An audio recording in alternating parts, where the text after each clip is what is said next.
মা, শেফারে তো আর পাওয়া গেল না। আর এইদিকে এলাকার সবাই খুব বাজে কথা বলতাছে। তাইলে এখন আমরা কি করব? কি আর করার, আমার মেয়ে আমারে ঠকাইতে গিয়া নিজে ঠকিয়া গেছে। তাই আমিও সিদ্ধান্ত নিছি আমার আর এই এলাকা থাকবো না। আমার মেয়েরে নিয়া কেউ বাজে কথা বলে আমি আর নিতে পারছি না। আচ্ছা মা, যদি ওই কোনো দিন ফিরে আসে তাইলে তো ওই আমাদের খুঁজে পাইব না। তোমার কি মনে হয় এই মুহূর্তে আমাদের বাসা ছাড়াটা উচিত? উচিত অনুচিত আমি বুঝি না। যে মেয়ের জন্য আমরা সমাজে মুখ দেখাইতে পারি না, তার কথা চিন্তা করে কোনো লাভ নাই। মা, তোমার মুখের কথা আর মনের কথা কিন্তু এক না। শেফার জন্য তুমি সারাদিন নীরবে কাঁদো, তাকে আমি দেখি না। বাসা ছাড়া কোনো দরকার নাই, ওর জন্য আমরা অপেক্ষা করতে থাকি। আমারে নিয়ে তোরা ভাবিস না, যারা আমি 22 বছর লালন পালন করলাম সে মেয়ে আজ যৌনপল্লীতে থাকে। এই কথাটা মানার আগে আমারে মরে যাওয়াটা অনেক ভালো। মা, তুমি মরে গেলে আমাদের বাকি ভাই বোনদের কি হইব তা কি তুমি একবার ভাবছ? তুমি সুস্থ থাকো আর ওর জন্য দোয়া করো, ওই যেন আমাদের মাঝে ফিরে আসে। ওই যদি ফিরে আসে আমাদের সমাজ কি আমাদের মাঝে ওরে থাকতে দিব? দিব না তো। তার আগে তোরা সবাই দোয়া কর আমি যেন খুব তাড়াতাড়ি মরে যাই। মা, এ কথা তুমি বলো না। তুমি মরে গেলে আমরা কি নিয়ে বাঁচবো? তোর মা তো পাগল হইয়া গেছে। যে মেয়ে বাপ মার মুখ পুরা দেয় ওই মেয়েরে নিয়া এত বাবার কি আছে? বুঝলাম না তো। আপনি বুঝবেন কি? মেয়েটা তো উনার, হিয়া তো উনারে জ্বলে। কই একটু সান্ত্বনা দিবেন? তা না কইরা কাটা গায়ে লবণ দিতে আসছেন। ওই যদি আমার মেয়ে হইতো ওরে পাইলে জ্যান্ত কবর দিতাম, কখনো ওর জন্য এক ফোঁটা চোখের জলও ফালাইতাম না। পরের মেয়ে তো এই জন্য এত বড় গলা কথা বলেন। নিজের মেয়ের বেলা যদি এরকম হইতো তাইলে কোনোদিনও এই কথা বলতেন না। আর আপনি ভালো করে জানেন আমার বোন ইচ্ছা করে ওইখানে যায় নাই, ওই ছেলে তারে ফাঁসাইছে। হইছে হইছে, আমার আর কিছু বুঝাইতে হইব না। যা বুঝার আমি নিজে বুঝে গেছি। আপনার মতো কিছু মহিলার জন্য এই অসহায় মেয়েরা একটু শান্তিতে বাঁচতে পারে না। আজকের পর আমার বোনরে নিয়া আর কোনো একটা বাজে কথাও বলবেন না, কথাটা যেন মনে থাকে। শোনো, লাঠিওয়ালার লাঠি ঠেকানো যায়, কিন্তু মুখওয়ালার মুখ ঠেকানো যায় না। এই কথাটা মনে রাখিও। কয়জনের মুখ বন্ধ করবা তোমরা? শেফা, তুই এত বছর কোথায় থেকে আসলি? এতদিন কই ছিলি মা? শেফার মা এমন একটা ভাব লইতাছে, মনে হইতাছে ওর মায়া শ্বশুর বাড়ি থেকে বেড়াইতে আসছে। পান্নার মা, মুখ সামলাইয়া কথা বলো। আমার মেয়ে কোথায় ছিল এ কথা জানার জন্য তোমারে ডাক্তানি নাই। এবার তুমি যাইতে পারো। আমি যাব ঠিকই, তুমি আমার অপমান করছো না। তোমরারে কেমনে আমি এলাকা ছাড়া করি বাকিটা আর বললাম না। যাও যাও, আমার মাইয়া ফিরে আসছে। এলাকাবাসীরে মাইকিং করে শোনাও, তাতে আমার যায় আসে না। মা, আমার মনে হয় আমাদের গ্রামে চলে যাওয়াতে উচিত। পাড়াপড়শি কান কথা আমাদের ভাল লাগতেছে না। যে যা পারে তা বইলা বেড়াইতেছে। এখানে থাকা কোনোভাবে সম্ভব না। পান্নার মা, তোরার জন্য আমি আমার মেয়েরে পাইয়াও হারাইয়া ফেলাইছি। তোরার জন্য আমার মাইয়া আত্মহত্যা করছে না, তোরার বিচার উপরওয়ালা একদিন করব। মা চলো, অ্যাম্বুলেন্স আইসা গেছে। লাশ নিয়া তাড়াতাড়ি গ্রামে যাইতে হইব। এখানে আর কারোর সাথে কথা বলা লাগবো না।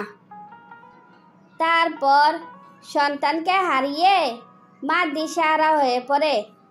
শুনেন, আমার বাবা এখন আর বেঁচে নাই, তাই এখন থেকে আপনার এই বাড়িতে থাকতে পারবেন না। তুমি এসব কি বলতেছ? যে বয়সে আমি চলে যাইতে চাইছিলাম ওই বয়সে তো আমারে তোমরা দায়িত্ব দাও নাই। এখন তাইলে আমার এ কথা কইতাছ কেন?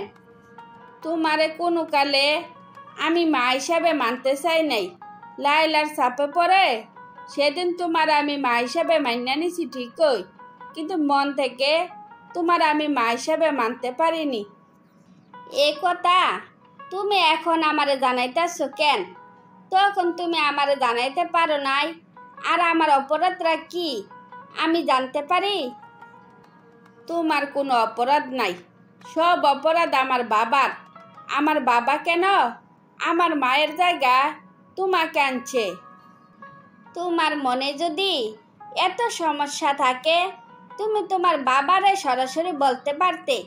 এত ডামা করা তো কোনো দরকার ছিল না। আমি যদি বাবাকে সরাসরি কিছু বলতাম তাহলে বাবা সব সম্পত্তি তোমার নামে লেখা দিত। তোমার কথা মতো চলা ছাড়া কোনো উপায় থাকতো না। তাই তো বাবার সামনে সত্যি কথাটা বলতে পারি নাই। তার মানে আমার আর এই বাড়িতে কোনো জায়গা নাই? এ বাড়ি ছাইরা আমার চলে যেতে হইব? হ, তোমার আর এই বাড়িতে কোনো জায়গা নাই। তুমি এবার এই বাড়ি থেকে বিদায় হইতে পারো। এই বয়সে তুমি আমারে বাড়ি থেকে বের করে দিলা, কাজটা তুমি মোটেও ঠিক করলা না। ঠিক আছে, সারা জীবন তো তোমাদের ভালোটা দেখে আসছি, শেষ জীবনে না হয় তোমার ভালোটা চিন্তা করলাম। তো যাওয়ার আগে আমি কি একবার রাকি শাকির সাথে দেখা করতে পারি? না, ওদের সাথে তুমি দেখা করতে পারবা না। ওরা বুঝতে পারলে কোনোদিনও তোমারে যাইতে দিব না। তাই ওরা দেখার আগে গুছ গাছ করে চলে যাও। যে অর্থের লোভে পইরা তুমি আমারে তাড়াইয়া দিতেছ, ওই বাড়ির কোনো কানা করিও আমি চাই না। ভালো থাইকো আর নিজের যত্ন নিও।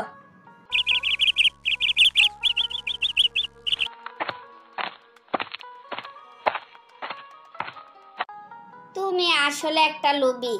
তোমার মতো লোভীর সাথে আমি থাকতে পারবো না। তোমার জন্য আজকে আমার সাজানো সংসারটা এলোমেলো হইয়া গেছে। তুমি আমারে লুবি বলতাছো কেন? এগুলো আমার বাপদাদার সম্পত্তি, এখানে লুবি হওয়ার কিচ্ছু নাই। তুমি যদি লোভী না হও তুমি তোমার মারে এ বাড়ি থেকে তাড়াইয়া দিছো কেন? ওনারা আমি মা হিসাবে কোনোদিনও মানি নাই, আর বাকি জীবনেও মানব না। সৎ মা কখনো আপন মা হয় না, এটা তোমাকে বুঝতে হবে। আমিও জানতাম এক গাছের বাকর আরেক গাছে লাগে না, কিন্তু তোমার মা এটা বুঝতে পারেনি। ওনার রূপগুণ কিন্তু কম ছিল না। উনি চাইলে ওনার ভালো জায়গায় বিয়ে হইতো, অত্যন্ত পক্ষে তোমার অবহেলা থেকে বাঁচত। আমি একটা জিনিস বুঝি না, ওনার প্রতি তোমার এত দরদ উতরাই উঠছে কেন? ওনার জন্য তোমার কেন এত হিয়া জ্বলে? উনি মা হিসাবে 100% পারফেক্ট ছিলেন। আমি আমার মায়ের কাছ থেকে যা না পাইছি ওনার কাছ থেকে তা পাইছি। আমি কোনোদিন বুঝতে পারিনি উনি আমার সৎ শাশুড়ি। বাদ দাও এসব কথা, আমার অনেক খিদা লাগছে, আমার আগে খাইতে দাও। রান্না করলে তো তোমারে খাইতে দিব। আমার বাচ্চারা ওদের দাদির জন্য 2 দিন ধরে কিচ্ছু খায় না।